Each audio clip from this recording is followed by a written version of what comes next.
So this is the Seestern chronograph that is styled similar to the Tudor FXD. I wear it about as often as I wear my Tudor, so that's what I think about it. It's got a real column wheel chronograph in here. Now it is a ST19 movement, which was originally a Swiss movement that the Swiss sold to the Chinese back in the 70s, I believe, or maybe it was maybe it was the 60s. But it is a wonderful thing to look at and works a charm. And this is a movement that was actually found in Swiss chronographs at one time. So I like that. I like the loom on it. Let me see, I believe I have a little loom light here, so you can get an idea of. It's supposed to be BG9 or BGW9, which would be the same thing that would be on a nice Swiss watch. So this is a very small one. I have a larger loom light. I'll find it. Oh, here it is. Get this turkey charged up for a second. How's that? It's got some outstanding loom on it. So the only difference between this and, say, a Tudor FXD, for instance, well, not the only, but one of the main differences is this is a manual wind, right? So you'll need to wind it. I believe it'll run for 30 to 40 hours on a wind, and then you wind it up again. Not a big deal. That's the way every watch was, until they started developing the automatic winding watches. But there are a lot of fine watches today that are still made with the manual wind movements. So the only niggle I had about this was the strap. This is the strap that came with it, and I really liked on the end how it had the red edge. The thing is, though, I've got a wrist. It's not quite 8 inches, and while this technically will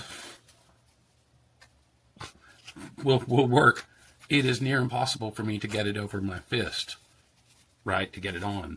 And so it's just maybe,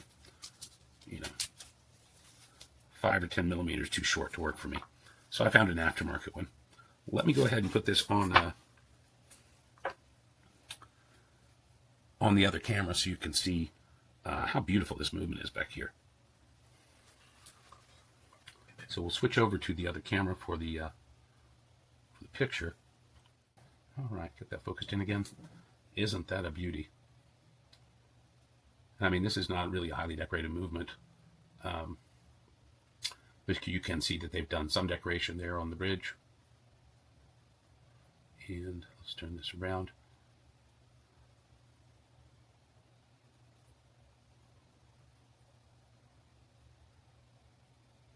That is a nice little column wheel chronograph, manual wind. And you can see the swan neck there. This is a very nice movement. So let me show you the front of the face. And let's go ahead and engage that stopwatch. Right, you can see the counters are working fine. So then you can stop, or rather stop on the top. Then a quick reset, and it flies right back. So in comparison to the size, well, this is not my Tudor is not an FXD, it's a Pelagos. So it is, I believe, a 41, and this is a little bit smaller, but you can see the bezel markings. Very similar. Right, there's one crown. Let's look at the other crown. So you can see the crown's not quite as refined, but it's fine.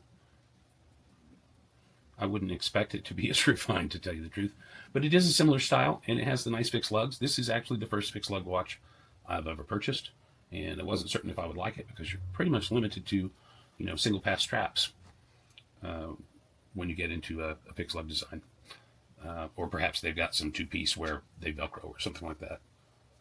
But let's get back over here and get it on wrist. So again, this is an aftermarket strap that I got because the other one is just a little too short for me. But it's similar fashion. Oh, I put it on upside down, didn't I?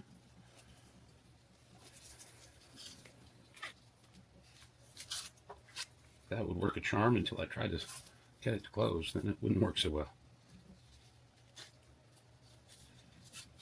All right.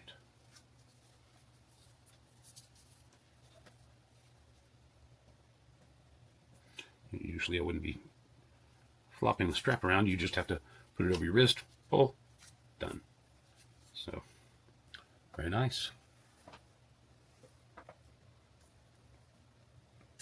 So the other big difference is this has only got like a 50-meter water resistance. And honestly, you don't see a lot of chronographs that are going to have some kind of diver type resistance. So I'm not really disappointed. I didn't think this was going to be a dive watch. You know, if it was going to be a dive watch, then it would have had to have a screw down crown, screw down pushers, and with a manual wind that you're going to be winding every time you wear it, you probably don't want a screw down crown because, you know, those crown threads wear out eventually. And so I like it for what it is. It's just a good looking watch in a dive style, but I definitely would not, you know, I wouldn't mind taking a shower with it or something, but I definitely would not take this diving. Probably all right swimming with it, but definitely would not take it diving. It's a, oh, there we go. It's a sharp looking watch, right? And, you know, for as little as it cost, it rocks a lot of style. So that's my thoughts. I think it's worth it. And honestly, I wear this one, but I wear this one just as much. I hope that helped.